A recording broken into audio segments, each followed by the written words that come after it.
talk a little bit about Star Trek First Contact, and we can get in a little time travel machine right now and go back 20 years because Yep. it's 20 years old. Jeez. 1996 it came out, and I guess it was the first, as we call it, pure next gen movie. You would call it that, right? Oh yeah, there's no more Kirk, no more Right. And check off Scotty. it did a great job of proving, despite the future movies disproving, the fact that you can have a next generation movie that could survive without Kirk and Spock in them. Yeah, yeah, it did well. Yeah, there was a little anxiety on my part. Could they pull it off? Because Generations wasn't that great. Now, I saw it in theaters. I had a blast. I really, Oh, really enjoyed it. And you yourself, I would consider you a Trekkie of sorts. Like you follow all the Star Trek shows. You very well versed in Star Trek knowledge, yeah, yeah, right? yeah. I don't always idolize the universe they live in, but yeah, you're right. I know a lot about Star Trek. Yeah. So I would just basically say that this was kind of an event for you. Did you go see it in theaters? Oh yeah, absolutely. I was there opening, that Friday night to see it. Yeah. Yeah, yeah. What'd you think? Oh, I loved it. I loved Yeah. it. It was a whole lot of fun, and I mean the Borg are just probably the best villain they could have used for the movie. Period. I totally agree. I think I was a Next Generation show watcher. I did. Yeah, I watched the original, episodes, the Kirk and Spock ones, and I liked them. They were fun, but I would say that I more got into Next Generation, Deep Space Nine. I think that was kind of my territory of where I really watched a lot of it. I wouldn't say that I'm well versed in it. I didn't say that I've seen every single episode of it, but I watched enough of it that I knew Borg, pretty serious bastards. They're going to be in this movie. It's going to be awesome. And other than like I guess classic like Klingon, like I never got the big deal about the Romulans. Romulans. You're just angry Vulcans is what you are. That's right. That's right. Seriously. You can't even be your own person. You're just like, we're Vulcans, but we're mad. The Klingons had their thing. They're pretty awesome. But the Borg, I would say, is the top, right? They're the top of the baddies in Star Trek, and to see them on screen and with a budget behind them, Oh yeah. where they can actually do cool prosthetics and cool kind of like gadgets and guns and shit like that. Absolutely, and we got to see the little battle too between the ships, which Yeah, yeah, yeah. So I really enjoyed it. I had a blast seeing it. Our whole show is based off of talking about movies that we love, revisiting them, giving them a rewatch after some time, and it had been a while since I've seen this, and I had fun. I had fun. I had some issues with it, but of course, overall, I had fun with it. What about you? What did you think on this latest viewing? no, yeah, I'm with you. I really enjoyed it. It was a lot of fun. It still holds up. It really does. The special effects still hold up. The story's interesting enough, and yeah, it was a lot of fun. Okay, well, let's get into that. Let's break yeah. it down. Like we'll kind of break it down into I guess say 5 sections, and we'll start with the plot and the writing. Which I mean, we're gonna have Ronald Moore on. We'll talk to him more about this later. Right. But concept of time travel. Yeah, I'm always wary about time travel. Always wary about time travel. Time travel is one of those things that you can either do right or you do incredibly wrong. Right. Yeah. I felt that this did it right. Oh yeah, I agree. I think that the litmus test is are you just going with it, or are you going to stop and think, are they doing this wrong?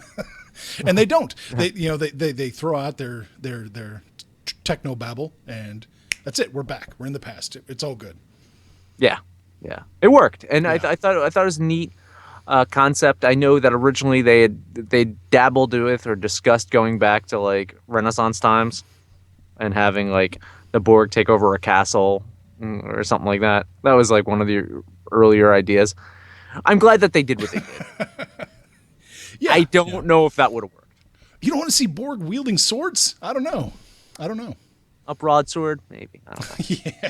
Game of Borgs. Yeah, well, if they could just destroy King's Landing, I'd have been perfectly happy.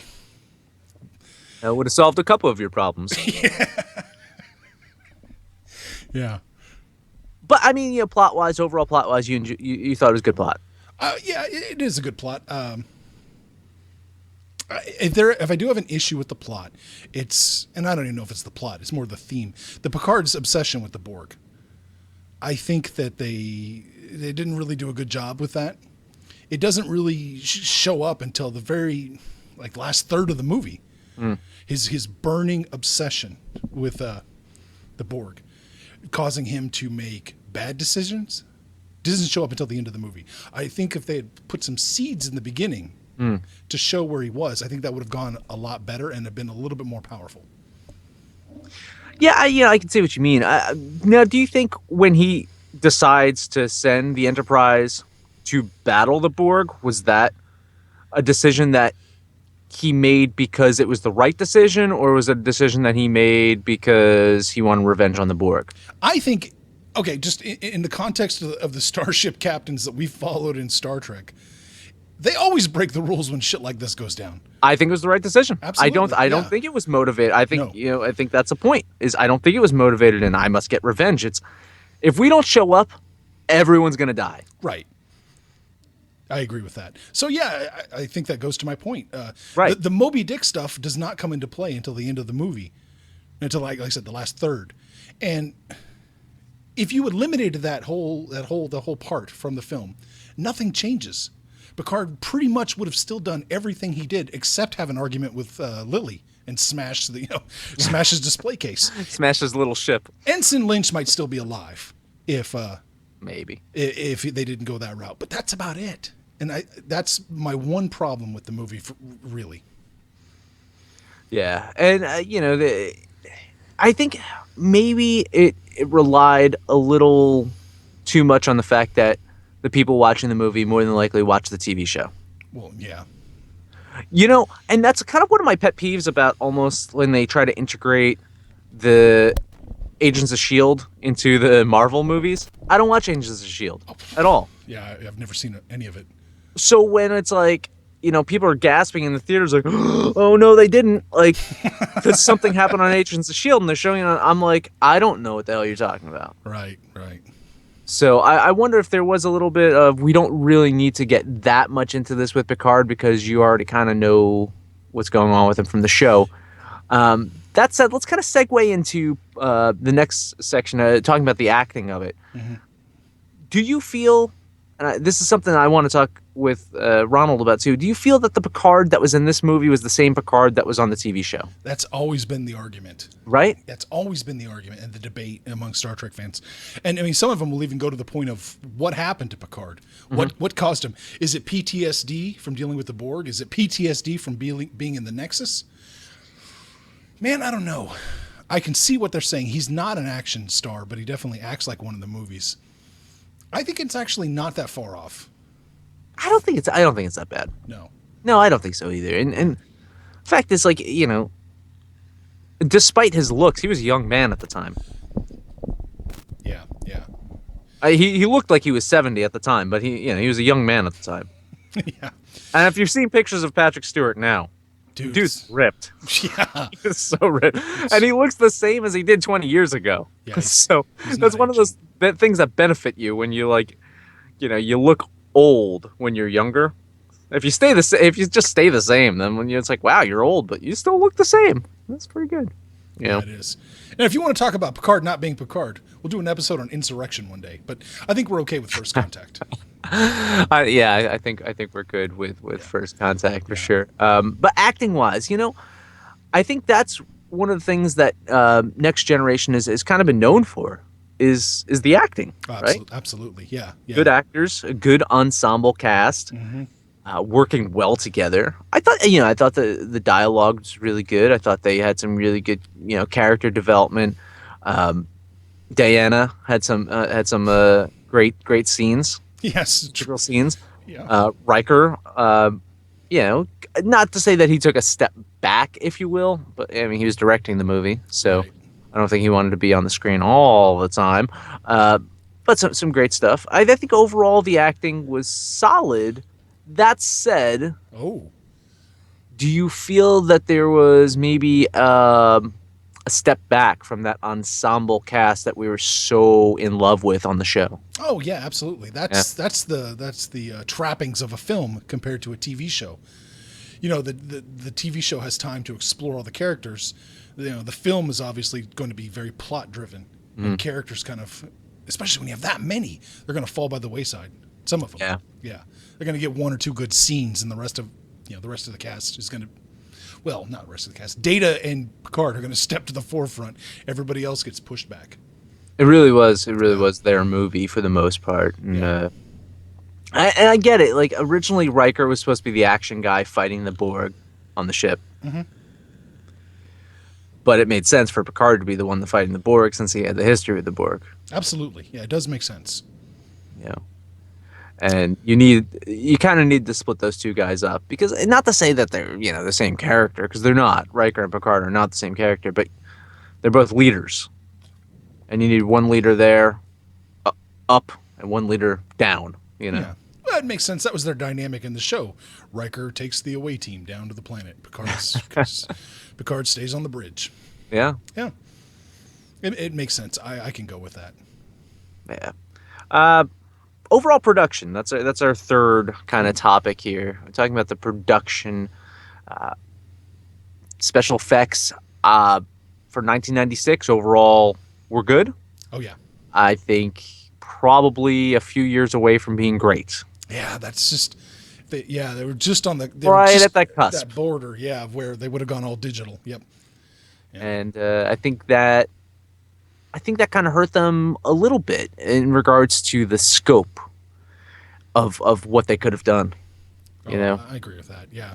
a couple more years. I think they. I mean, I think they stretched the budget probably as good as they could. I mean, Oh yeah, that was an awesome little battle. yeah, and the fact is that they were able to reuse a lot of the sets and the costumes for the show. Like all those Borg costumes, they're basically able to just reuse. Right. I think that's cool because it's like, well, yeah, it's budget to the movie, but you're basically helping the show keep its budget down. Yep. Yep. Yeah. Help out Voyager. Lord knows it needed it. No, but yeah, I agree with you on that. I think the costumes were pretty good. Yeah. The sets, it was a little drab. It's a little drab, I think the sets were. I don't know. I'm not a fan of this Enterprise. Yeah, I'm did just you not. like this Enterprise? You didn't like No, this I don't like this Enterprise. No. I'm sorry to say. It's of the Enterprises, it's one of my least favorite. Yeah. and it didn't blow up. It didn't blow up. Spoiler. Not yet, yeah. Oh boy. You know what's really good though, if we're talking about the productions and everything, the music. I want to talk about the music. This soundtrack is phenomenal. Yeah, some good stuff. Yeah, I really, really thought the soundtrack was a home run. Yeah, between the actual score of the film and then the songs that they used, like because hey, perfect segue. Let's move into favorite moments. One of my favorite moments is when they're launching the shuttle, and it's like no, we can't do this. We can't. It's like abort. He's like no, we're good. Pops in the music.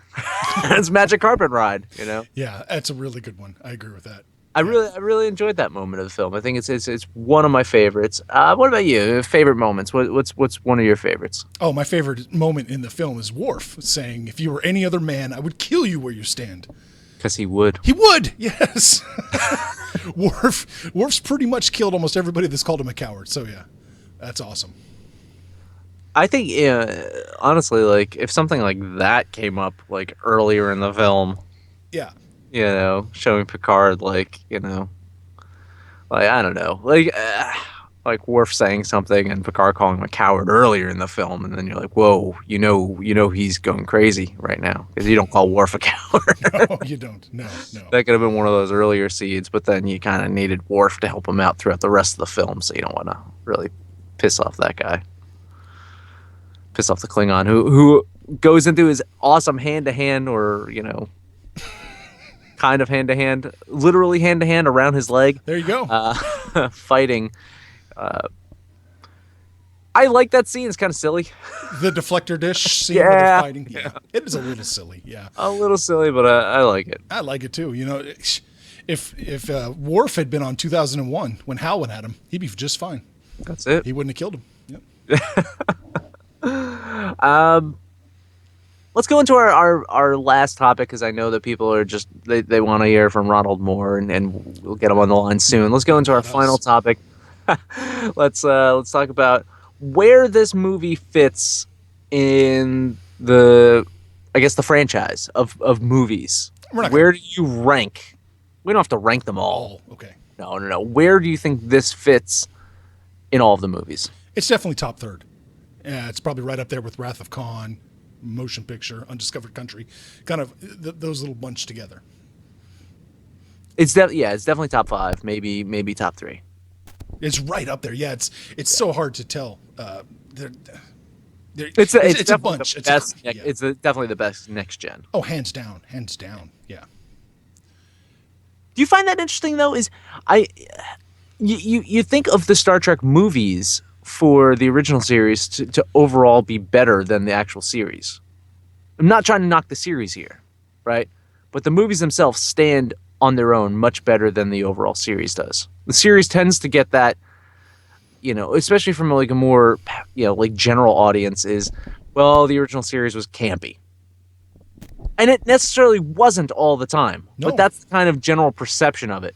Right. But then the films, they're actually really good sci-fi films for the most part. For the most part, yeah, I agree with you. You know, It is interesting how it's almost the inverse of each other. It is interesting. right? Yeah. Yeah. I give that. I credit that to just next gen being such good sci-fi, and honest to God, when a TV show is rocking, unfortunately, most of the time a movie can't compete with that. Right. A movie can bring the scope and a sense of epicness to it, but a TV show that's really rocking will always trump a movie. Yeah. Yeah. All right. You know what? I think that's enough of us talking about this film. Again, I enjoyed it. I still enjoyed it upon rewatch. If you haven't seen it in a while, watch it. It's fun. Oh yeah, absolutely, absolutely. It's not just for Star Trek fans. It's not. I don't think so. Let's just take a quick break right now. When we return, I promise you, Ronald Moore is going to be on the line with us. Stay tuned.